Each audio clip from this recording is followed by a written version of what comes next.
Bienvenue dans On n'a jamais fait comme ça, le podcast qui révolutionne vos pratiques RH. Vous en avez marre des méthodes RH de notre siècle ? Vous cherchez des solutions concrètes qui fonctionnent vraiment ? Alors vous êtes au bon endroit. Dans chaque épisode, je vous dévoile les stratégies qui marchent, les innovations qui changent la donne et les témoignages de ceux qui osent faire différemment. Ah oui, je suis Florent Le Tourneur, fondateur de We Feel Good. Et depuis 2016, ma team et moi avons transformé la communication RH de plus de 150 entreprises et collectivités. Notre mission ? Vous donner les clés pour attirer les talents, fidéliser vos équipes et booster l'engagement. Alors, rendez-vous sur www.wefeelgoodrh.com ou contactez-moi directement sur LinkedIn. Je vous offre un audit gratuit de votre communication RH et je vous mets le lien dans la description de cet épisode. Profitez-en aussi pour vous abonner à ce podcast pour ne rater aucun épisode, bien entendu. Alors, prêt à révolutionner vos pratiques ? C'est parti et excellente écoute. Ce podcast est soutenu par HelloWork, le premier acteur digital français du recrutement. Depuis 25 ans, HelloWork accompagne les entreprises avec ses solutions. Plateforme de recrutement, CV Tech, site carrière ou encore portail de cooptation. Plus de 50 000 pros RH l'utilisent déjà. Et vous ? Découvrez tout ça sur HelloWork Recruteur.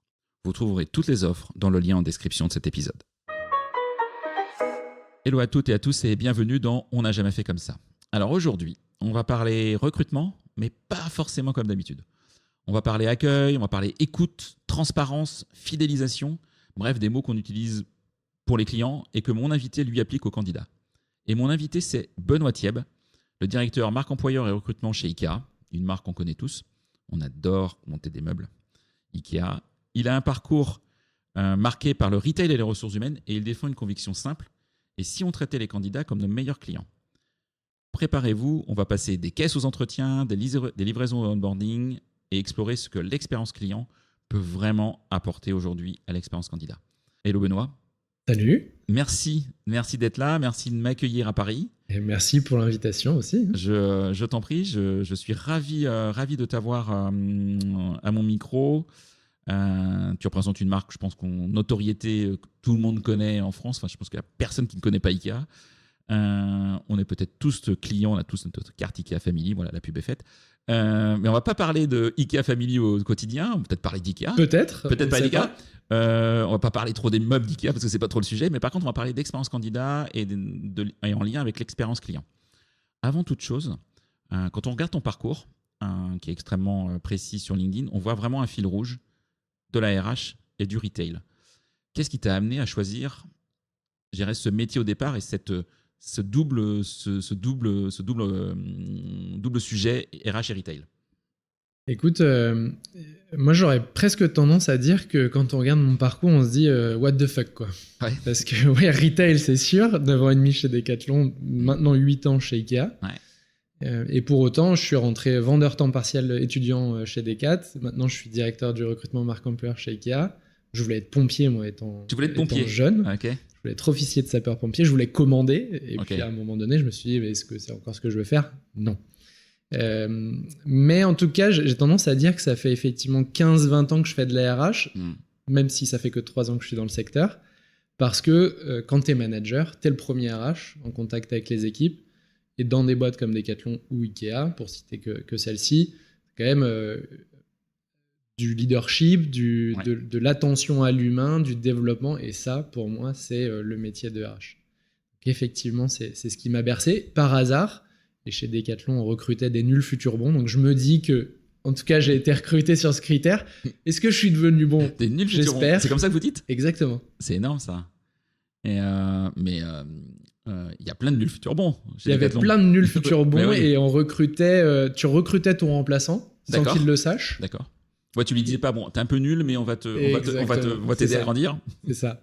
Okay. Et on recrutait sur le potentiel. Et chez IKEA, c'est un petit peu ça aussi. On va recruter d'abord sur tes valeurs et ton fit avec les valeurs de l'entreprise et on regarde comment on peut te développer. Ouais, et dans tout ça, on va revenir de toute façon sur tout ça, mais toi, qu'est-ce qui a déclenché vraiment ta bascule vers les RH purs et en particulier le recrutement, quoi, du coup ? Moi, c'est un pur hasard. Ouais.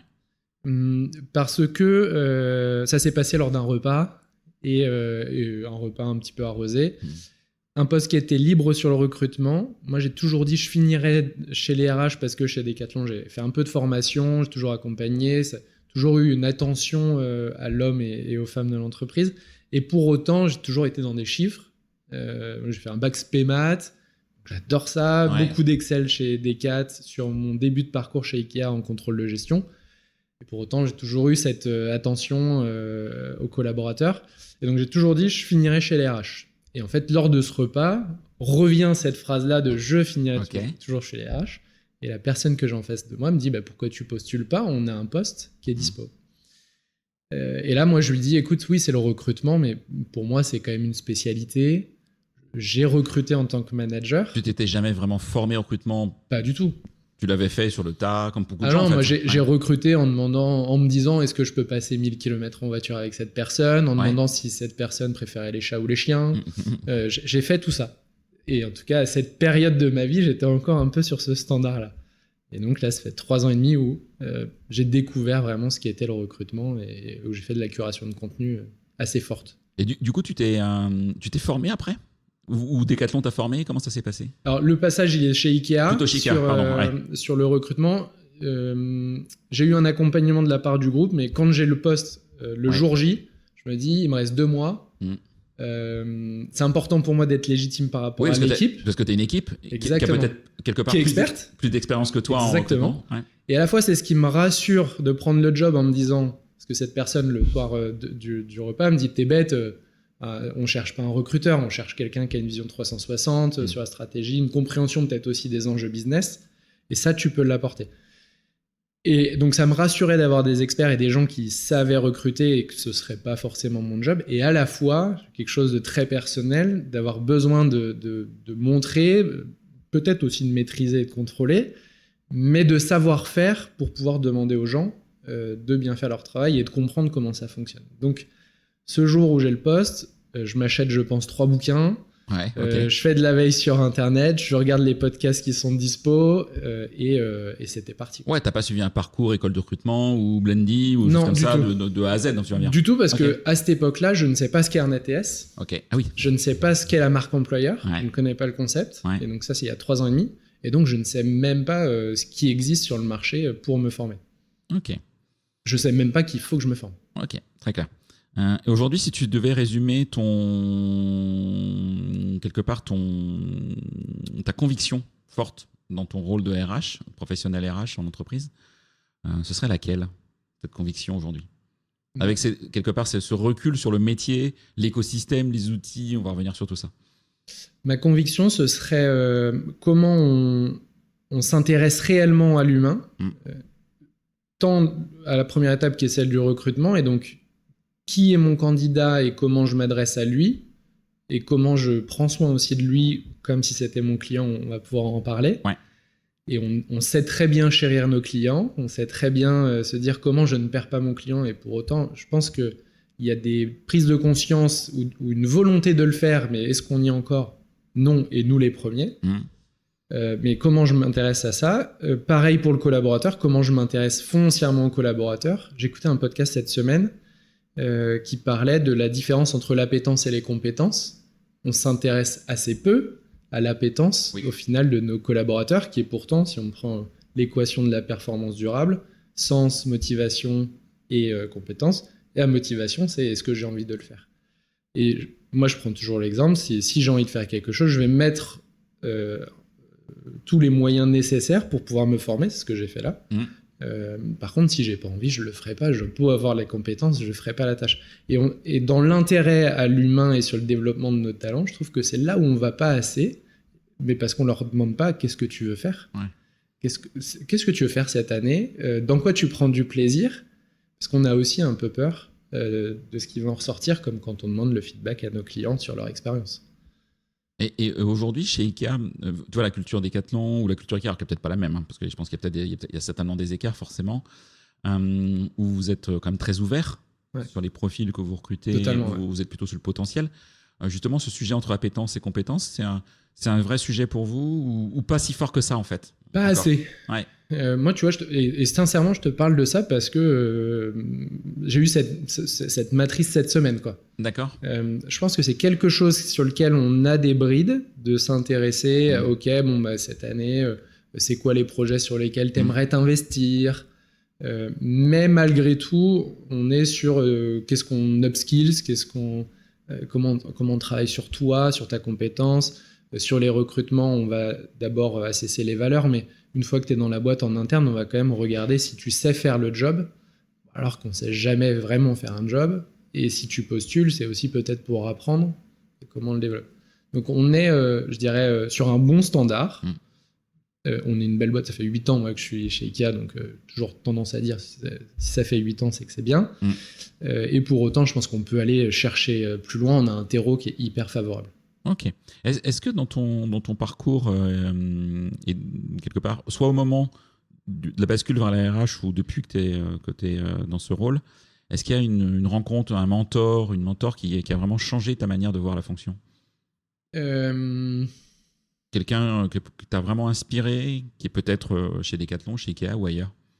Je ne sais pas si ça m'a inspiré dans mon rôle de RH, mais moi, la personne qui m'a le plus inspiré dans mon parcours, c'est Karine Havas, qui est aujourd'hui CFO chez Bureau Veritas. D'accord.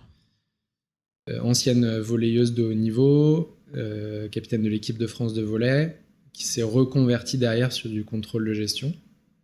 Et quelqu'un de vraiment hyper inspirant, qui très drivé par la performance, comme moi, et pour autant une crème en tant que manager, à la fois sur l'empathie, la compréhension de qui tu es et comment je te développe, etc., tout en me disant les choses. Ouais. Et pour moi, je dis souvent, la bienveillance n'est pas contraire à l'exigence.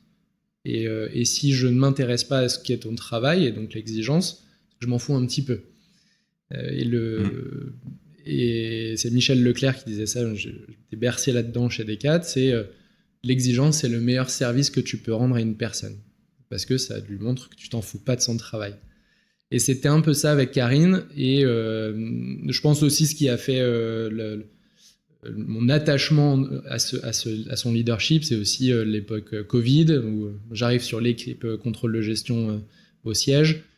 2 semaines après, on est confinés, et donc on a passé beaucoup de temps ensemble. Et pour autant, de la compréhension, c'était ma N+3, mais on était en direct, close collaboration, et vraiment, il y avait ce côté je te montre où on va, ce côté guide du leader. Okay. J'éclaire la cible, je te donne les moyens, je suis dispo pour t'aider, mais je fais pas à ta place. Et en fait, c'est cette force dans le curseur de l'autonomie du directif sans être dans l'autoritarisme, et donc une très bonne équilibriste. Ok, très clair. Alors, on va rentrer rapidement dans le sujet central, un peu du client au candidat, quelque part. Avant toute chose, c'est juste de comprendre un peu ton organisation, ton équipe. Ouais. Tu es directeur recrutement et marque employeur d'IKEA France. Exactement. Donc la mission de ton équipe, on la comprend. Enfin, globalement, on la comprend, je pense. Est-ce que tu peux expliquer un peu comment vous êtes structuré, sans rentrer dans le détail, et surtout les grands chantiers RH que tu as menés, toi, en 8 ans, entre le moment où tu as pris ton poste aujourd'hui, enfin, il y a 8 ans, pardon, et aujourd'hui, ce qui a vraiment été les sujets majeurs pour vous, pour grandir sur ces 2 axes recrutement marque employeur? Je vais essayer de parler un jargon qui n'est pas RH et qui n'est surtout pas talent acquisition, etc. Parce que on tombe très vite dedans et avec beaucoup d'anglicisme. Je dirais que la mission de l'équipe est de garantir une présélection la plus précise et la plus efficace pour les managers dans nos unités. Comment ça se traduit ? On a 3 parties dans l'équipe. Une première qui est très opérationnelle, dans laquelle on a des leaders, des recruteurs, et les recruteurs sont chargés de faire une présélection des candidats. Donc aujourd'hui, 100% des candidats chez IKEA France, que ce soit dans nos 36 magasins, nos 6 entrepôts, le centre de relations clients ou le siège, tombent en premier lieu dans les mains de notre équipe. Via le site derrière ou via les différents dispositifs, en tout cas, que vous avez. Ok, on reviendra après. premier filtre de sélection qui est fait par l'équipe, d'abord sur les valeurs, puis garantir que tu as bien compris de quoi on parle. Même si je dépose mon CV à l'accueil d'un magasin, on ne prend plus les CV physiques. En tout cas, on essaye. Même si dans les magasins, effectivement, on les prend malgré tout, parce que la personne, justement, fait cette démarche et cet effort de motivation. Pour moi, ça, on est vraiment sur une motivation. C'est intéressant parce que moi, quand j'étais, raconte un peu ma vie, une minute, mais avant d'être entrepreneur, j'avais le rôle que tu occupes chez Groupama, et on a des agences partout, et on avait aussi ce sujet-là. Et en même temps, on avait un vrai sujet, c'est que le candidat qui amène son CV, c'est un potentiel client ou un client, ou un enfant de client, ou un cousin de client, ce que tu veux. Et donc, on va revenir après sur tout ça. Et il faut le traiter de la même manière. Et ça, c'est une vraie difficulté quand tu as des magasins un peu partout. Bon, voilà. Parenthèse fermée, mais je comprends très bien c'est ça, et c'est ce qui fait que moi, des fois, j'ai l'impression d'être schizophrène. Je pense que je le suis de toute façon un peu, mais c'est de se dire, moi, je dois avoir le message auprès des unités on arrête le CV physique parce que c'est important, il faut que ce soit tracé dans notre système, le fameux ATS. Et ça nous permet aussi de garantir une équité dans le traitement du parcours. Et à la fois, je peux pas être bête et méchant et dire non, cette personne, vous lui dites de prendre son CV qu'il a imprimé. Il a peut-être fait 30 bornes en plus, des Ikea, il y en a. Oui. Il y en a en France, mais... Pour le coup, c'est pas Groupama, ouais. Exactement, non, c'est ça. Donc, comment on le reçoit, et effectivement, il peut peut-être aller acheter derrière des choses. Il faut faire attention. Donc, équipe recrutement qui fait la présélection, et après qui accompagne le manager sur tout le process, et qui devient un peu ambassadeur du candidat, et un rôle d'influence. On a une deuxième partie de l'équipe qui est... ce qu'on appelle dans le jargon les RECOPS, et donc comment j'améliore les process, la stratégie, la formation autour du recrutement de la marque employeur et de l'intégration. Et là, pour les directeurs, les directrices de magasins, les managers, etc. Pour tout le monde, Okay. Donc on va être sur, globalement, un exemple, c'est le onboarding, comment on veut intégrer les collaborateurs chez IKEA France, sur la brique commune, pas sur la brique compétence, qu'on avait aussi une équipe dans la DRH qui s'occupe de tout ça. Mais on travaille ensemble sur de l'influence, et avec les fonctions aussi. Donc les personnes, si je prends spécialité logistique, on va travailler avec les personnes qui sont au siège sur la logistique pour se dire ok, c'est quoi le package d'intégration pour que la personne soit efficace, etc. Et la dernière brique de l'équipe, c'est la marque employeur. Et donc comment je fais rayonner, comment je parle de notre plus-value en tant qu'employeur pour nos candidats. Et nos collaborateurs. Très très clair. Et donc ces fameux grands chantiers en 8 ans. Et donc les grands chantiers. Les grandes lignes, je te demande pas tes objectifs tous les deux individuels. Alors, non, les grands chantiers, en 8 ans non, mais plutôt en 3 ans. Parce que tu as vraiment marqué tes 8 années moi sur les 8 années chez IKEA, il y a quand même 4 années sur le contrôle de gestion. Oui, déjà. Un peu en magasin et puis au siège. Mais si je part sur le principe, le lien sur le contrôle de gestion sociale, ce serait de se dire comment on traduit la productivité en beaux mots et pas en gros mots, et comment une heure est productive, mais qu'est-ce qu'on met derrière, comment on accompagne les collaborateurs à être efficaces, à travailler de la bonne façon. Et donc depuis 3 ans et demi, 4 ans maintenant sur le recrutement, je suis le deuxième manager sur cette organisation centralisée. Donc j'ai une personne qui a essuyé tous les plâtres, et je fais un petit coucou. Donc j'ai été sur cette stabilisation de l'équipe, et comment on monte d'un cran sur la stratégie, comment on passe du je fais bien à je suis le meilleur, ou en tout cas je m'en rapproche. Parce que nous, dans l'idée, c'est qu'on cherche l'excellence. Je dis pas qu'on y est, mais on cherche l'excellence, et on cherche à être la meilleure expérience candidat, presque à se dire tiens, je sais pas quoi faire ce week-end, je vais postuler chez IKEA parce que de toute façon je vais apprendre quelque chose sur moi, et ce sera top. Si demain, non, le poste n'est pas à pourvoir, donc ne postulez pas, mais si demain tu quittais tes fonctions, parce qu'un jour ça arrivera forcément, tu penses que ta remplaçante doit absolument venir de chez IKEA, de connaître la culture, de la compréhension d'un client, d'un candidat, on va revenir sur tout ça, ou est-ce que tu dis, on pourrait recruter à l'extérieur en fait? C'est quoi ta conviction là-dessus? Moi, ma conviction... Alors, si j'avais la carte blanche pour recruter mon remplaçant, je prendrais effectivement quelqu'un qui vient de l'externe. Ok. Et après, là où j'hésite, c'est est-ce que je prendrais quelqu'un qui est expert en recrutement marque employeur, qui pourrait justement peut-être encore cranter l'équipe et une acculturation à tout ça avec un visage extérieur, ou peut-être même quelqu'un qui vient du commerce, parce que le métier de recruteur, et c'est pour ça aussi que mon acclimatation s'est fait un peu plus facilement, je pense, que sur de la paye ou du développement, etc., c'est qu'il y a un côté très transactionnel et très culture du parcours, de la satisfaction. Moi, j'étais bercé pendant 9 ans et demi là-dedans chez Decat, où la promesse client, c'est satisfait ou satisfait. Donc moi, je m'y retrouve bien là-dedans. Donc quelqu'un du commerce, ça pourrait aussi vraiment bien marcher. Ok. Et qui permettrait peut-être, là où, en toute transparence, j'ai encore un peu de mal moi, c'est à donner la place du recrutement dans l'organisation comme un business partenaire, mais prépondérant, et se dire, oui, le recrutement a sa place. Je comprends que c'est cette équipe-là qui recrute potentiellement le futur CEO de la boîte dans 10 ans. Et donc voilà. Et donc l'enjeu business, malgré ma culture de chiffres, ma connaissance du business, c'est encore là où on peut aller chercher plus loin. Ok, très clair. Alors justement, tu dis ce que le client m'a appris sur le candidat. Tu t'en parles. Concrètement, aujourd'hui, qu'est-ce qu'un RH peut apprendre d'un vendeur en magasin ? Déjà, qu'est-ce que c'est son métier ?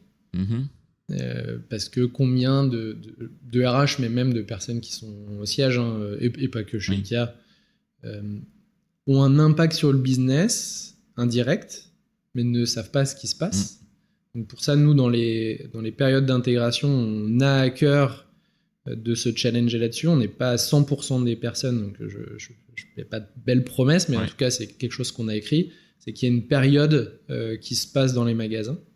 Donc j'arrive, et avant de prendre mon poste, je vais passer une semaine en magasin à découvrir ce que c'est d'être vendeur, de faire des hot dogs à la restauration, d'aller mettre des palettes, etc. Donc ça, c'est important pour comprendre ce que c'est. Et le deuxième levier qu'on a chez Ikea, ce qu'on appelle les front days, donc des journées en magasin. Je demande d'en faire 2 par an, où on revient remettre la tenue de travail et être au contact du client et du collaborateur pour redescendre un peu de notre tour d'ivoire. Mais surtout de se reconnecter au cœur du business, qui est le client, et au cœur de l'entreprise, qui est le collaborateur, et de se dire, OK, toutes nos stratégies, elles sont super. Est-ce qu'elles ont un sens ? Est-ce qu'elles sont comprises ? Est-ce que les personnes ont les moyens pour les mettre en place ?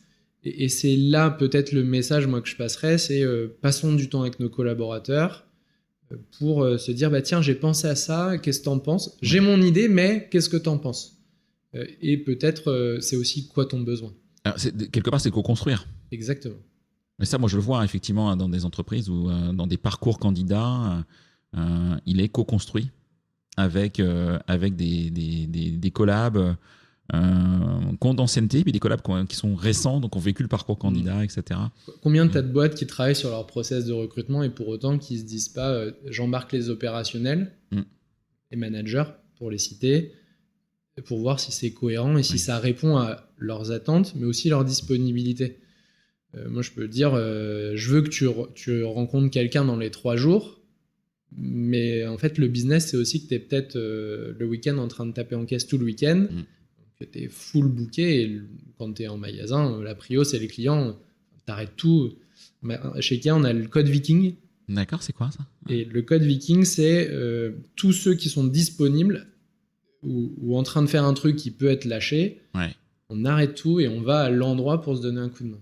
Donc ça, c'est raccroché à la valeur ensemble qui est très forte chez Ikea. C'est pas tous les jours, mais... C'est pas tous les jours, mais sur un coup de jus en week-end, ça peut être un code Viking en caisse. Je sais pas, les samedis à la rentrée, c'est ça. Forcément où il y a beaucoup plus de ventes, etc. En décembre, sur les sapins, où il peut y avoir un coup de bourre, code Viking au sapin, et le directeur, le contrôleur financier, le RH, là, c'est plus le sujet, vient aider. Mais si tu comprends pas que dans l'opérationnel, tu peux avoir ça, et il m'a pas répondu à mon mail, ça fait 2 jours. Oui, mais tu l'as envoyé quand ? Vendredi, on est lundi. Il a peut-être juste passé son week-end à taper en caisse et il était pas du tout sur son PC. Ah oui, oui.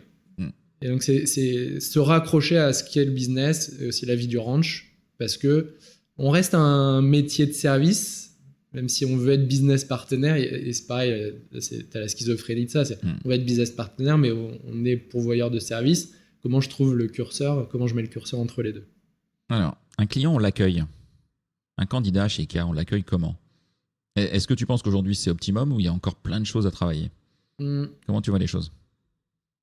Je pense qu'on Pour le coup, quand tu es client à IKEA, pour l'être de temps en temps, je ne vais pas te dire que j'y vais tous les jours, mais j'y vais de temps en temps, c'est quand même nickel chrome, quoi. Tu as ta voiture quand tu as une famille, tu as les sacs, tu as des parcours qui au départ étaient un peu pénibles, maintenant sont un peu plus cool dans les magasins. Il y a plein de petites des astuces pour les réduire. Enfin, c'est quand même travailler vraiment de A à Z. Du côté candidat, est-ce que tu as le sentiment qu'aujourd'hui vous en êtes là? Si oui, pourquoi? Sinon, pourquoi? Je pense qu'on est réellement bon sur l'accueil candidat dès lors qu'on est à l'étape d'entretien. Okay. Mais pour moi, ça commence avant. Oui, bien sûr. Ça commence aussi de carrière. Là, on est un peu poussiéreux, je dirais. Il y a beaucoup trop de clics, même si on s'améliore. Que là, ce qui me rassure, c'est que dans la roadmap du groupe aussi, c'est identifié et on va avancer là-dedans. Donc, on peut que s'améliorer. Mais pour autant, il y a beaucoup trop de clics. Je pense qu'on doit être entre 15 et 20 clics avant de poster sa candidature. Ouais. On n'a pas forcément besoin du CV et malgré tout, il y a un encart où tu dis si tu veux déposer ton CV. Donc, moi, personnellement, je suis candidat, je vois ça, je me dis faut peut-être que je le fasse. Oui. Donc voilà, c'est des petites incohérences dans le parcours qui font me dire qu'en tout cas, à ces étapes-là, on n'est pas parfait. Par contre, dès lors qu'il y a un contact humain, là, je pense vraiment qu'on peut se démarquer, enfin, on se démarque, à mettre à l'aise aussi le candidat, à lui dire, écoute, prends ton temps aussi pour te poser. Dans la culture suédoise, il y a la notion de simplicité, donc on vient tutoyer, donc c'est comment on l'amène, et là, on a Vous travaillé... tutoyez dans l'annonce et dans le... Oui, alors dans l'annonce, non. Oui, si, dans l'annonce, si, maintenant. D'accord, parce que si tu tutoies dans l'annonce, il faut que ta promesse soit jusqu'au bout. C'est-à-dire que exactement. Dès la rencontre, parce que ça doit être... C'est pas assez évident, ça, pour un candidat d'accepter aussi de tutoyer. Dans la rencontre, on vient le poser dès les premiers mots. Donc, chez IKEA, on a tendance à se tutoyer. Est-ce que c'est OK pour toi? Et encore que là... On était un petit peu, quand je suis arrivé, on était un petit peu brut sur chez Ikea, on se tutoie, donc on fait comme ça. Oui, on va peut-être essayer de trouver un peu de rondeur et d'expliquer aussi le pourquoi, d'où ça vient. C'est mon ressenti qui est peut-être faux d'ailleurs. Hein. C'est mon ressenti. Alors mon ressenti n'est pas faux, mais la conclusion de mon ressenti peut être fausse. Est-ce que ça peut manquer d'inclusivité? Tu vois, je me dis, des jeunes générations, très vite, ils vont passer dessus. Moi, je tutoie assez facilement, donc c'est pas un sujet pour moi. Mais quelqu'un qui postule, qui a peut-être 50 ans, qui n'a jamais été dans ce mood-là, dans sa vécu, ça peut peut-être le surprendre en fait. T'as raison. Et il y a des gens qui nous disent non. Alors que vous êtes inclusif. Parce que pour le coup, paradoxalement, tu vois. Non, totalement. Et il y a des gens qui nous disent non et on se vous voit. Pour autant, sur le plus grand nombre, on est plutôt. Bon, après, le monde s'est un peu lâché là-dessus. Hein. Personne dit en cravate. Et des fois, un peu trop. J'ai encore, il n'y a pas longtemps, j'étais dans une boutique d'un opérateur téléphonique qui fait aussi de l'Internet. Et la personne nous a tutoyé tout de suite, quoi. Donc, ah oui, là, en vente. En vente. Ouais. Et c'est pas dérangeant en soi parce que jeune. Oui. Mais c'est vrai que ça interpelle encore. Ça peut surprendre, en tout cas. Ouais, totalement. Sans avoir de rigidité, etc. Donc sur l'accueil, je nous donnerais un 7-8 sur 10, je dirais. Bon, les équipes de Benoît, si vous écoutez, vous avez encore un peu de taf en fait. Alors s'ils écoutent, ils savent qu'il y a toujours du taf avec moi. Non, je plaisante. Mais voilà, après effectivement, le site carrière est clé. Est-ce que c'est très franco-français cette histoire de site carrière IKEA ou je sais pas si tu regardes un petit peu ce que font tes confrères consoeurs dans les autres pays? En fait, je trouve deux types de boîtes. Celles qui réfléchissent comme si c'était un site internet vraiment propre et donc qui vont loin dans le côté, j'ai le mot en anglais, responsive de l'outil et qui réfléchissent aussi mobile. Il y a 80% des candidats aujourd'hui qui postulent sur téléphone. Ouais. Et nous, tu vois, c'est vraiment l'exemple même où on n'est pas OK sur l'accueil parce que on est sur une appli IKEA, mais l'appli IKEA, tu peux pas postuler dessus, donc il faut que tu sois sur le site internet. Et il y a toute cette adaptation qui est pas OK. Et nous, on a ce côté marque commerciale et on vient greffer une couche employeur. Certaines boîtes qui, je pense, sont meilleures ont une couche employeur qui est propre. OK. Et du coup, qui dirigent vers ça directement. Qui sont aussi un peu plus libres sur comment je travaille ça. Et pour nos amis qui nous écoutent, il y a un site carrière aujourd'hui que tu trouves exemplaire. Toi, je sais pas si tu veilles un peu ce sujet-là, mais j'aime beaucoup celui de Burger King. Ok. Après, j'aime beaucoup ce qu'ils font, Ouais. très clairement. Ils sont très forts et félicitations. En marque employeur, ils sont très très bons. Ouais. Un coucou à Delphine qui s'occupe de la marque employeur de Burger King. Oui, j'ai perdu son prénom, mais on l'a Delphine Novella qui les a rejoints il n'y a pas très longtemps, qui est l'ancienne marque employeur de DHL France. Voilà. Et qui est une très bonne amie de responsable marque employeur chez moi. D'accord. Et Netflix aussi, c'est assez sympa. Ouais. En tout cas, je fais de la veille, moi, c'est sur les métiers qu'ils proposent aussi. Notamment outre-Atlantique. Oui. Pour voir ce qui arrive, s'ils sont en avance. Ouais. Et ils arrivent à bien le marketer, je trouve, dans l'explication. Et quel conseil tu pourrais donner à quelqu'un qui nous écoute, un RH, tu vois, qui n'a pas forcément les moyens d'un grand groupe, tu travailles, toi, qui est RH dans une PME, qui a un site carrière. En tout cas, pour toi, qu'est-ce que doit être les 3, 4, 5 éléments essentiels d'un site carrière, les 3, 4, 5 tips que doit vivre un candidat aujourd'hui? Absolument. J'irai que sur de la simplicité. Ouais. Donc, simplicité de parcours, comment je réduis le temps maximum pour postuler, comme j'ai envie en tant que client que ça aille, j'ai pas envie de passer beaucoup de temps à me garer. Dans l'idéal, j'ai envie de me garer dans le magasin. Okay. Donc j'irai là-dessus, j'irai sur la simplicité de l'annonce et la compréhension, donc éviter tout ce qui est jargon technique, jargon interne, les anglicismes au maximum, simplifier aussi les 10-20 bullet points, on en a marre. Concrètement, c'est quoi mon job? J'ai envie de pouvoir fermer les yeux et de me projeter dans ce job. Et simplicité dans la communication. Et qu'est-ce qui m'attend? Donc j'appuie sur postuler, qu'est-ce qui m'attend? Et on y vient après. Eh ben, c'est top parce que tu me fais une liaison que je n'avais pas imaginée. C'est quelque part côté attente en caisse. Tu vois? Et quel parallèle tu fais, toi, avec la gestion des délais, la transparence dans un recrutement? En fait, ce qui est très drôle chez Ikea...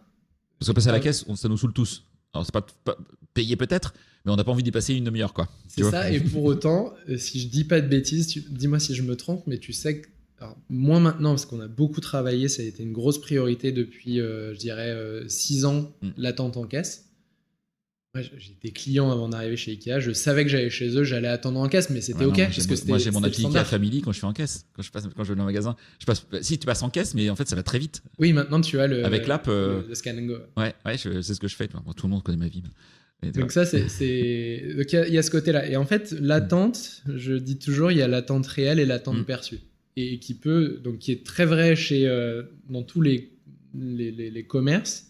C'est pour ça aussi que tu as certains retailers qui te mettent une petite file d'attente où tu as des produits. Donc, en fait, tu attends, mais en même temps, tu regardes les produits. Donc, tu es occupé. Tu en as qui te mettent un parcours digital au moment de l'attente en caisse. Et un peu comme... Tu as la même chose en station-service. De plus en plus, tu as un petit écran et donc tu remplis ton essence. Tu fais rien parce que tu es obligé d'appuyer sur la gâchette. Et pourtant, tu as ta petite télé, ta petite pub qui passe. Donc, l'attente te paraît plus courte. Ça, c'est ce qu'il faut qu'on arrive à calquer sur l'attente ou les délais de recrutement. Oui, en fait, c'est ça le sujet. Ouais. Et pour moi, il n'y a que 2 leviers. Soit tu es rapide de par ton process, de par tes interactions entre le recruteur, le manager, comment je cale vite un entretien, comment je respecte ça, comment je travaille lors du kick-off meeting de l'ouverture de besoin, au moment de l'ouverture de besoin sur OK, on ouvre, est-ce que tu peux tout de suite me garantir des créneaux sur lesquels je vais pouvoir poser des rendez-vous pour les candidats? Ou alors, le deuxième levier, c'est comment je communique. Et donner de la visibilité, de se dire, tu auras 3 entretiens, mais on se fixe à ça, plus que de dire, postule, et puis tu fais un entretien, et puis next step, la prochaine étape, ce sera un autre entretien. Et tu découvres au fur et à mesure, et tu te dis, mais je n'en finirai jamais. Ça s'arrête quand, Si tu sais dès le début que tu auras, je dis une bêtise, mais 6 entretiens, mais tu le sais, et tu le sais en connaissance de cause, c'est OK, ça. Avant de postuler. Okay. Ça, pour moi, ça me semble OK, parce que tu sais à quelle sauce tu vas te manger, comme quand tu savais que chez Ikea, tu savais que tu allais attendre. Donc, communication, et pareil, en cours de route, c'est OK que ce soit un peu plus long que prévu. peut arriver, il peut y avoir des absences, le manager peut être malade, le recruteur peut être malade, il peut y avoir plein de choses. Seulement, il faut réussir à le dire.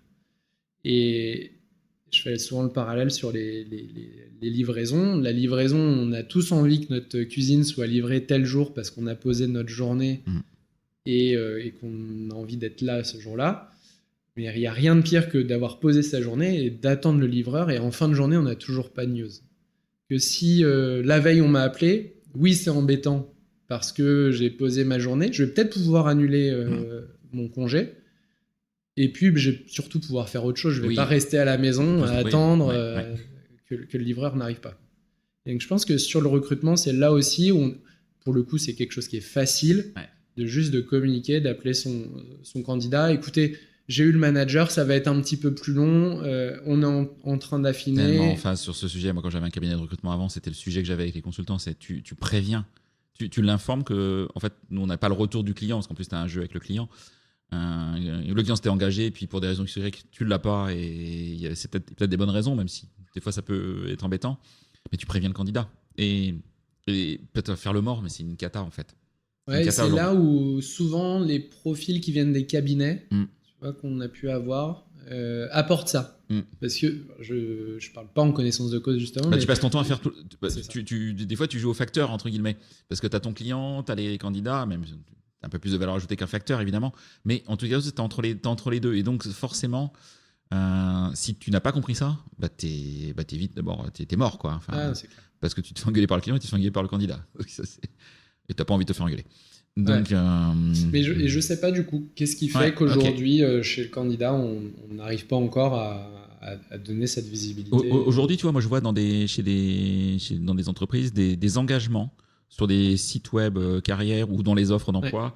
Je sais pas, vous aurez une réponse sous 7 jours, sous 48 heures, enfin chacun fait ce qu'il peut ou ce qu'il veut aussi en fonction de... Vous en êtes pas là aujourd'hui ? Nous, on a un engagement pour nous. De chaque étape du process, on s'est fixé un temps. Donc par exemple, on s'est fixé 48 heures pour faire un retour au candidat sur sa première étape. La personne c'est rapide, hein. Postule, on s'est fixé 48 heures. Mais ça, vous l'affichez pas pour le candidat aujourd'hui ? Non. Ok. On ne l'affiche pas et... Parce que c'est un bel engagement pour le coup. J'ai envie de te dire qu'il y a beaucoup de choses qui sont automatisées aujourd'hui et automatisables. Et pour autant, dans toutes les discussions que j'ai récemment avec des pairs ou des gens qui ne sont pas du tout de la fonction, on a quand même du boulot sur ne serait-ce que dire je vous recrute, enfin je vous refuse sur CV. J'ai bien reçu votre candidature, mais je ne vous prends pas. Et combien t'as de personnes qui disent j'ai postulé, mais ça fait 3 mois, j'ai toujours pas de réponse, je sais pas où ça en est. Alors que tout est automatisable. En réalité, tu peux automatiser, tu peux passer par des Yago, enfin il y a des solutions, enfin aujourd'hui il y a des solutions pour faire des choses qui sont intéressantes en tout cas. Et toi, comment est-ce que tu t'assures quelque part que chaque manager, manager recruteur, adopte le réflexe aussi le candidat c'est un client, parce que le manager qui est en magasin, il a ce réflexe-là. Le client, il faut que ce soit au cordeau. Est-ce qu'il a aussi ce réflexe-là candidat et comment tu t'assures de tout ça au quotidien ? Peut-être que le premier message qu'on donne ou qu'on rappelle, c'est le candidat est un futur client ou un potentiel client.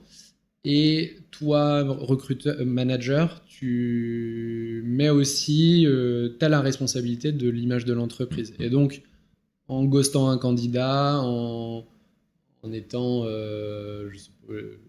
discriminant dans ton process, c'est l'image de l'entreprise malgré tout que tu mets en berne. Et donc des clients, et puis on vient apporter des statistiques sur les attentes des clients, sur le fait qu'un candidat déçu, j'ai plus la stat en tête, mais a, je crois, 9 chances sur 10 de boycotter l'enseigne. D'ailleurs, Mathieu Penet, dont on parlait juste à l'instant, en parle très bien sur le cas Virgin Mobile, qui a perdu des clients et qui l'avait chiffré, de par son process candidature qui n'était pas bon. Donc on vient là-dessus et essayer de le raccrocher au business au maximum, et aussi de comment tu aimerais être traité toi, si tu étais candidat. Et je pense que ça fait toujours du bien de se dire, ok, si j'étais dans les chaussures de mon candidat, qu'est-ce que je pourrais attendre ? Du respect, de la communication et de l'impartialité dans le process. Et faisons ça alors. Allez. Alors j'ai une question un petit peu c'est pas une question piège parce que c'est pas le sujet, mais parce que depuis tout à l'heure, c'est pas des questions pièges. Mais non, je suis gentil. Dans le retail, on parle beaucoup de fidélisation, fidélisation client. Et pour le coup, vous êtes assez fort dans ce sujet-là avec de l'alimentation de contenu, etc. Quelque part, comment est-ce que toi et tes équipes vous fidélisez vos candidats, même ceux que vous recrutez pas? Ça a été, tout à l'heure tu me demandais les chantiers, ça a été un des chantiers de la dernière année et demie de travailler sur les talent pools. Ouais. Les viviers de talents. Les viviers de candidats, ouais. Moi, quand je suis arrivé, donc, chez Ikea, ça fait 5 ans maintenant qu'on n'accepte plus de candidatures spontanées et on ne travaillait pas avec les viviers de talents. Donc, une fois qu'on avait clôturé un poste, on repartait à zéro si on devait le rouvrir, etc. Et pour autant, quand je suis arrivé, pour moi, ça me semblait logique. Je voulais pas qu'on transforme notre process en cimetière à CV, en cimetière à candidat, et on n'était pas prêt justement sur la fidélisation et le care candidat de ces pools. Et donc, on a travaillé là sur la dernière année et demie en faisant des tests itératifs sur l'Île-de-France parce qu'une plus grande proximité de nos magasins, à pouvoir se dire, ce candidat, il a postulé sur Thiais, il peut peut-être aller bosser sur Villiers-sur-Marne, s'il habite entre les deux. Et bon, ce poste, entre le moment où il a postulé, moi je l'avais clôturé, mais bon, je le reçois, etc. Donc on a travaillé là-dessus. Là où on peut cranter par rapport à ce qui se fait aussi et des formations, du contenu de formation que j'ai pu voir, c'est sur le nurturing de ces candidats, comment on les maintient en attente, comment on leur donne de l'actualité peut-être aussi sur l'entreprise pendant qu'ils sont dans ce pool de talents, comment on les garde accrochés. Ça, on a encore du boulot. Mais en tout cas, on essaye, là on est sur l'étape où on essaye de les éviter à refaire tout le process de candidature. C'est nous qui les recontactons sur certains postes, en tout cas, on est sur l'étape 2. Et pour le coup, ce projet-là qu'on a mené en France a été spoté par le groupe et est en train de déployer sur tous les pays. Ok. Donc, c'est un travail qui est complexe, ce sujet-là. C'est très complexe. Et encore une fois, c'est quelle exigence tu te mets. Oui. Il faut réussir à se lancer et pour autant, il faut être prêt. Parce qu'il y a quand même beaucoup de briques dans le process qui doivent être sécurisées avant.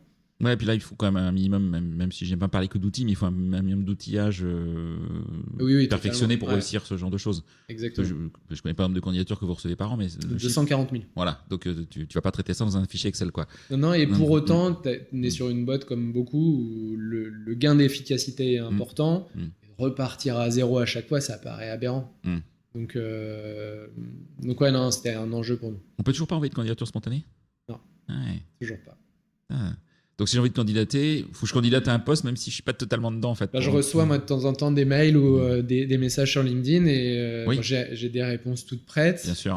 Mais par contre, ça me tient à cœur de répondre, ne serait-ce que de dire voilà. Et forcément, tu peux être sollicité un peu par ces biais-là ou tes équipes aussi de toute façon. Ouais, totalement. Donc, mais c'est important pour nous de. En fait, c'est la première étape. La deuxième, c'est le premier, c'est le culture fit. C'est de se dire, c'est quoi le job qui t'intéresse aussi. Si je reviens sur les premières minutes de notre échange sur qu'est-ce que tu veux faire, ça passe par là. C'est pas juste j'ai envie de travailler chez Ikea, c'est qu'est-ce que tu veux faire chez Ikea. Vous mesurez la satisfaction client, vous mesurez la satisfaction candidat? Totalement, via le CNPS, le candidat. Comment vous faites alors? Comment vous faites concrètement? C'est-à-dire que toutes les personnes qui ont postulé, reçoivent ce petit questionnaire? Tu reçois donc le candidat survey, donc l'enquête du candidat. Tu la reçois à la fin d'une étape qui clôture ton process. Donc soit un refus, soit l'acceptation de l'offre. Et dès lors que tu as rencontré quelqu'un. Donc si tu sors du process sur le screening de ton CV, sur l'évaluation de ton CV, tu n'auras pas ce survey-là. Par contre, dès lors que tu as eu un entretien, même téléphonique avec un recruteur, tu as ce survey qui arrive 7 jours après la fin de clôture. Ça, c'est automatisé dans notre système. Donc, il y a toute une question sur la satisfaction et sur les moments ou sur les thèmes de l'échange. Et à la fin, on a le Net Promoter Score candidat. Là, aujourd'hui, on a 35. Donc, pour rappel, le CNPS est de -100 à +100. Et nous, on est à 35. Donc déjà, dès qu'on est positif, c'est quand même bien. C'est bon signe déjà, ouais. Et ce qu'on regarde aussi, et ça pour le coup, c'est Iago et le livre blanc d'Iago qui m'avait acculturé à ça quand j'ai fait de la curation de contenu. On regarde beaucoup le NPS rejeté, des candidats rejetés, parce que quand tu es pris dans un job, c'est quand même plus facile. Oui. Donc on a un CNPS pour les gens validés qui est autour de 75 chez nous, et qui est à moins 19, moins 15, moins 19 sur la dernière année. Et c'est là où vraiment on met un focus, parce que, encore une fois, la volonté, c'est que la personne, même si elle n'a pas été prise, si elle est rejetée dans le process, qu'elle a passé un bon moment, qu'elle ait appris quelque chose sur elle, et qu'elle soit satisfaite. Donc c'est notre focus. Ok. Une question, le temps tourne, mais j'ai une question quand même importante que j'aimerais te poser sur le rôle de la digitalisation. Aujourd'hui, on en parle beaucoup. Je sais que tu es un homme de veille, tu es un homme de réseau, donc forcément, tu t'intéresses à ces sujets de chatbot, d'IA, d'outils divers et variés. Tu dois être sursollicité de vendeurs d'outils en tout genre. Un peu. Voilà. Bref, toi, quel rôle joue la digitalisation aujourd'hui chez Ikea dans ton approche de l'expérience candidat? Et puis, où est-ce que tu as envie d'aller demain? Et jusqu'où tu as envie d'aller entre le côté facilitateur des outils, de tous ces sujets, et le côté peut-être risque de déshumanisation? C'est une super question. Avec tes convictions aussi, quelque part. Ah ouais, non, mais alors, de toute façon, je vais pas te dire ce que je vais te dire ce que je pense réellement. Il y a des choses où on peut y aller très facilement. Tout ce qui est IA générative et donc tout ce qui est annonce, modèle d'annonce, pour que ça colle au maximum au persona. Et parfois, ne serait-ce que d'avoir, nous, le modèle d'annonce, de le mettre dans l'IA générative et de lui dire, si tu étais un candidat, qu'est-ce que tu comprendrais? Pas forcément est-ce que tu comprends, mais qu'est-ce que tu comprendrais? Intéressant, ça, ce sujet. Donc, step 1, ça, c'est un petit exercice assez facile à faire, en fait, aujourd'hui, par tout le monde, quoi. Ouais, prends ton annonce telle qu'elle est, pose cette question et tu vas voir ce que... Ouais, j'adore ce tips. Parce que, au final, ça permet... Et tu peux upgrader ton prompt en mettant un peu ta cible candidat, ta cible consommateur de base et voir si ça colle. Ou prendre le sujet à l'inverse. Et j'avais chopé un prompt de Jérémy Lambré là-dessus qui vient de dire mon persona, c'est ça. Travaille-moi l'annonce pour coller au maximum au persona. Et là, c'est hyper top parce que tu viens faire vraiment du marketing très, très malin. Lié au recrutement. Tout ce qui est génératif, pour moi, c'est assez facile. Là où je suis très... je pense qu'on peut aller sur le reste, c'est comment on simplifie l'expérience candidat et on lui fait gagner du temps. Comment on fait gagner aussi du temps aux recruteurs et aux managers pour passer plus de temps sur de l'humain. Ouais. Comment on passe du rapport au temps au rapport à l'autre, tout en faisant très, très, très, très attention aux biais qu'on crée dans le process. J'ai du mal, moi, à me projeter aujourd'hui sur du screening par l'IA, de la sélection ou une présélection par l'IA, parce que ça veut dire qu'elle aura été entraînée, qu'elle aura été paramétrée. Quid de ces paramètres? Quels sont les mots? J'étais à un afterwork avec tonton Karim il n'y a pas longtemps à la Paris School of Business. La première chose que les étudiants me posaient, première question qu'ils me posaient, c'était: est-ce que vous pouvez regarder mon CV et me dire s'il est ATS compatible? Et ça, ce sujet, on l'a, mais tu as des articles de presse même dans le Figaro, Libération, tu sens que ça va même dans la presse grand public. C'était fou parce que je me dis, mais vous connaissez le mot ATS déjà? Oui, déjà, oui. Oui, on a des cours dessus. Je dis, mais c'est quoi pour vous? Waouh. Et c'est ce qui vous permet, vous, entreprise, de filtrer. Je dis, alors, c'est pas exactement ça. Et donc, quand je leur expliquais que, notamment chez Ikea, moi, j'ai aucun filtre IA sur les CV, c'est les recruteurs qui s'en occupent. Ils avaient les grands yeux en se disant: ah bon, vous regardez les CV encore, c'est pas une IA. Je pense qu'il y a aussi beaucoup de fausses fantasmes aussi, fausses croyances là-dessus. Ça, je suis en phase avec toi. Mais oui, c'est déjà, si on met en place un screening par l'IA, c'est s'assurer que les CV sont lisibles, que l'IA est bien entraînée, bien paramétrée pour regarder. Et ça, je pense qu'on n'est pas prêt. Néanmoins, alors moi, je suis foncièrement contre le CV, donc c'est comment peut-être via une culture d'assessment, de poser des questions peut-être. Et l'entretien de précal en IA générative, tu vois, des boîtes comme homogènes, etc. Ça marche. Je pense que c'est vraiment le truc où on devrait aller. Un peu en mode conversationnel. Il y a la boîte Paradox qui fait ça avec Olivia, je crois, leur solution. et qui est très bien parce que ça colle en plus aux attentes. Je lisais une étude de César il y a pas qui a encore, voulu l'huile de Stéphanie Delestre aussi qui va aller sur ce terrain de jeu depuis peu. Mais globalement, en fait, le candidat, il a envie de converser, même si c'est une IAM, il a envie de converser. Ça permet aussi de pouvoir candidater et d'avoir ses réponses à 20h ou à 23h quand le recruteur, lui, il est à la maison. Et pouvoir avancer, on parlait tout à l'heure de délai dans la candidature, c'est des choses qui peuvent permettre aussi de réduire le temps de candidature. Ok, très clair. Le temps, effectivement, le temps tourne. J'ai envie d'avoir un peu ta vision, toi, du futur. C'est pas facile ce truc, mais futur du recrutement, futur de la marque employeur. Si dans 10 ans, tu es toujours là, à ce poste ou dans une autre entreprise, dans cette fonction en tout cas, qu'est-ce qui aura vraiment changé selon toi? Ce qui aura vraiment changé, c'est qu'on arrêtera. Est-ce qu'on aura moins de recruteurs avec justement l'automatisation? Est-ce qu'on en aura autant? Est-ce qu'il aura changé comme métier? Est-ce que la marque employeur aura toujours son importance? Parce que moi, je t'ai fait 12 questions en une, là, mais... J'allais te dire, pour moi, ce que j'aimerais qu'il change, c'est qu'on parle plus de marque employeur. Ouais. On arrête de parler aussi de politique de diversité et inclusion, parce qu'en fait, c'est des choses qui doivent être ancrées dans chaque thématique. Et qu'on parle plus de marque employeur et de marque commerciale, mais qu'on parle de marque. Et donc, qu'on pense vraiment consommateur. Et aujourd'hui, je peux avoir un site, une plateforme de marque employeur très très bonne. Si la personne ne connaît pas ma marque, elle ne va pas aller le chercher. Donc, vraiment, je pense qu'il y a un switch à opérer. Et vraiment 360, c'est pas forcément les équipes RH, mais c'est comment on travaille avec le marketing, les équipes com, etc. Est-ce qu'on aura moins de recruteurs? J'espère que non. Est-ce que le métier aura changé? C'est indéniable. Okay. Je pense qu'il faut être lucide sur le fait que le métier va changer. Mais je pense qu'il y aura plus de valeur ajoutée et plus de valeur humaine. En tout cas, si j'avais une baguette magique, c'est ce que je ferais. Comment j'arrête de prendre des rendez-vous pour mes candidats et mes managers. Par contre, je vais peut-être plus loin dans l'échange que j'ai avec le candidat. Je vais aller le chercher peut-être un petit peu plus sur un accompagnement aussi.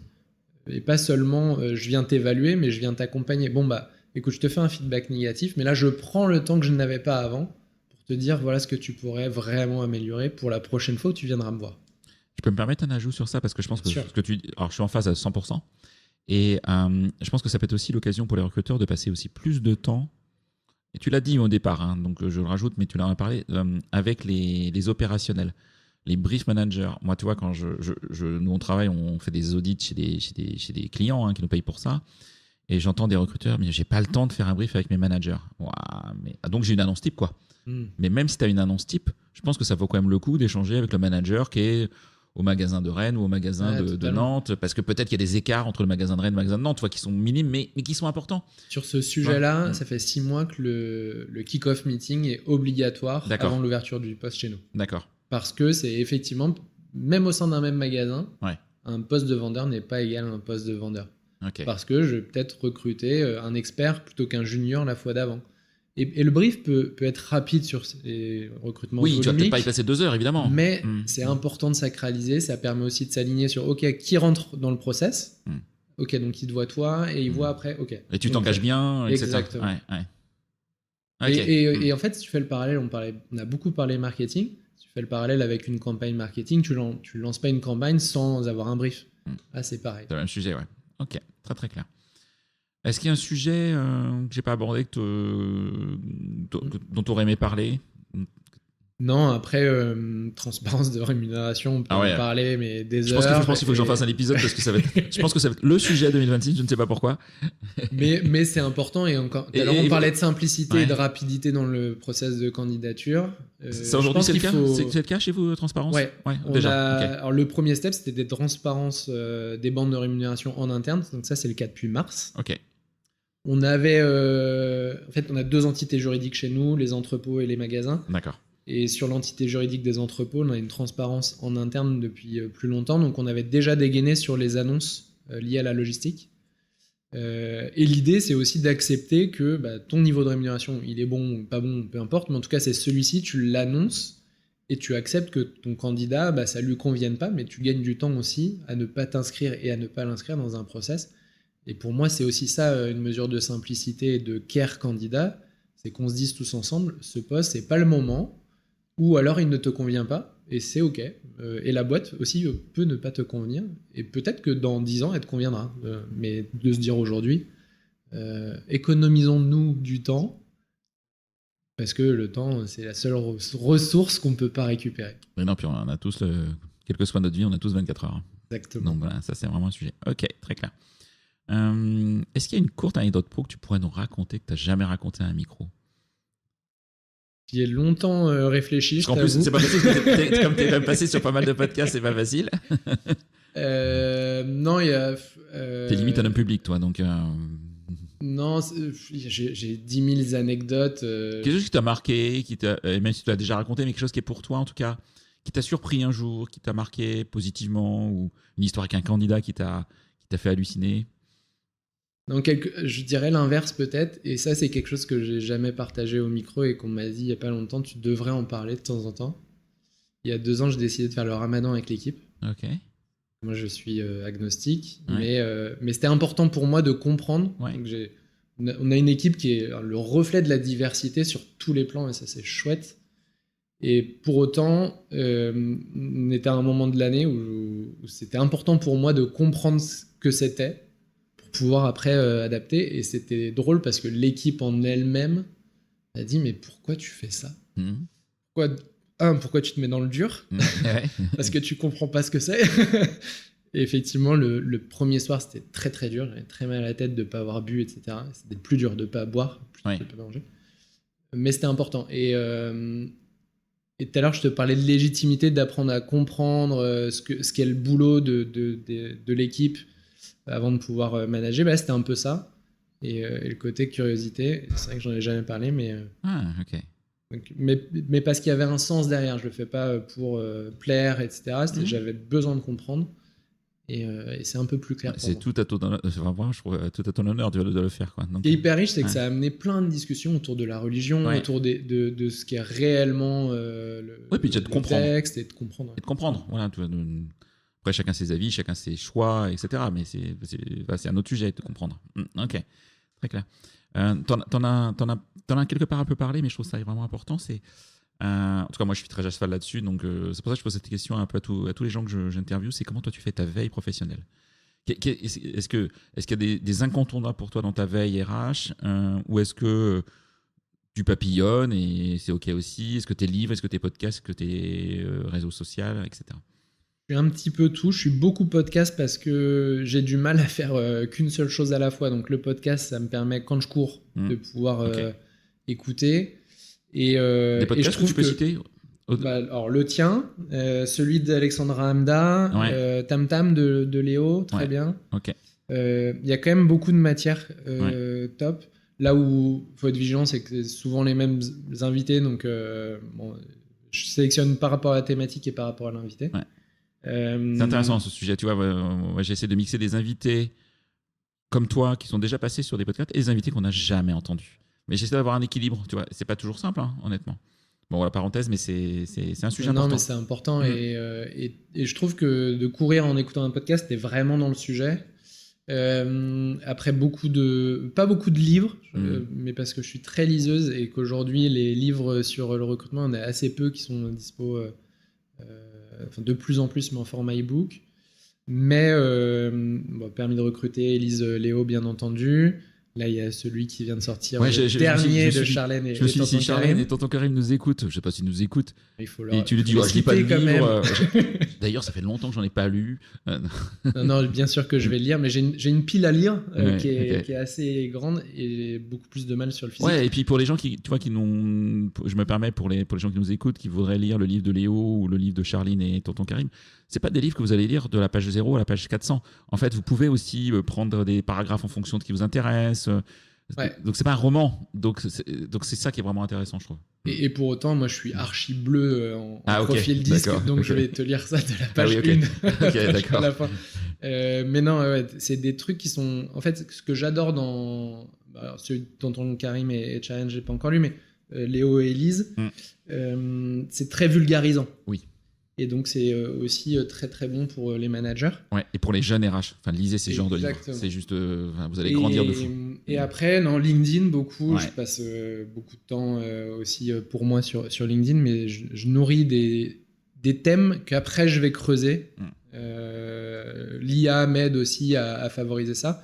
Et peut-être le truc que je ne fais pas, que je me suis noté là pour la fin d'année, c'est tout ce qui est lié à Google Academy, etc. Et c'est Jérémy Lamry qui en a parlé il n'y a pas longtemps. Je crois que c'est à ton micro d'ailleurs. Oui, tout à fait. Et très intéressant, donc je vais creuser ça. Ok, très clair. Il y a des personnes que tu me recommanderais d'interviewer sur le podcast? Des personnes qu'on a déjà entendues ou des personnes qu'on n'a pas vraiment beaucoup entendues? Alors, je suis pas sûr que tu l'aies déjà eu toi au micro, c'est Luc Glinch, de la ville de Marseille. J'adorerais l'avoir, et c'est un vrai sujet parce que j'ai habité moi pendant une dizaine d'années dans cette région, et je trouve que la manière dont il aborde la marque employeur d'une ville, d'une collectivité, juste suivez-le sur LinkedIn parce que c'est juste dingue. Exactement. Ouais. Et il apporte quelque chose de différent sur un domaine qui est pas commun de la marque employeur pour une municipalité. Et je trouve qu'il arrive vraiment à faire rayonner quelque chose. En tout cas, j'adore la ville de Marseille et l'OM, mais toi aussi. Okay. Mais il y a un truc qui se dégage et c'est pas commun. Donc je pense qu'il peut, à nous, entreprises du retail par exemple, nous apprendre plein de choses. Ok, d'accord, cool. Est-ce que nos auditeurs peuvent te contacter facilement? Nos auditeurs, pas nos commerciaux, peuvent te contacter plus facilement. C'était un peu la private joke en off, mais effectivement. Non, LinkedIn, par contre, si vous voulez postulez plutôt par le site carrière. Exactement. Parce que si tu traites 240 000 messages dans la superbe messagerie LinkedIn, ça va t'occuper. C'est clair. tu vas passer tes journées. LinkedIn très facilement. J'ai 3 Instagram. Ah, t'as 3 Insta? Ouais. Ah, je savais pas. J'en ai un perso et j'en ai un pour la photo, parce que je fais un peu de photo. Est-ce que vous avez fait un Insta Ikea France Inside, par exemple, comme on le voit sur certaines marques? Non, on est greffé sur tous les réseaux sociaux, on est greffé à la page Ikea. Ah d'accord, vous n'avez pas quelque chose de spécifique pour l'équipe et pour moi, il y a du pour et du contre, mais pour moi, on va dans ce que je te partageais tout à l'heure, où dans 10 ans, j'aimerais qu'il n'y ait qu'une marque. Et j'entends. Et donc, pour moi, le candidat est aussi consommateur. Ouais. T'es logique jusqu'au bout. Tu es bleu. C'est ça. Un grand merci, Benoît. Merci à toi, c'était top. Un grand merci, Benoît, pour tout ce que tu nous as apporté, pour ton expertise, ton regard de praticien, pour le coup, et qui se complète un peu avec mon regard de consultant, pour le coup, d'ex-praticien et de consultant aujourd'hui. J'espère que vous avez passé un bon moment, et n'hésitez pas à contacter Benoît si vous avez des questions sur la marque employeur, sur ce qu'il a mis chez Ikea. C'est quelqu'un d'extrêmement accessible et qui, je sais, vous répondra. Merci à tout le monde, à bientôt. C'est terminé pour ce bel épisode. Merci de l'avoir suivi en entier. Pour ne pas rater le prochain, d'ailleurs je prépare plein de chouettes entretiens pour ces prochaines semaines, abonnez-vous à On n'a jamais fait comme ça. C'est le bouton suivre sur Apple Podcast ou s'abonner simplement sur Spotify. N'hésitez pas également à mettre 5 étoiles si vous avez apprécié ce podcast et à me contacter via LinkedIn pour tout commentaire ou toute suggestion d'invité. À bientôt.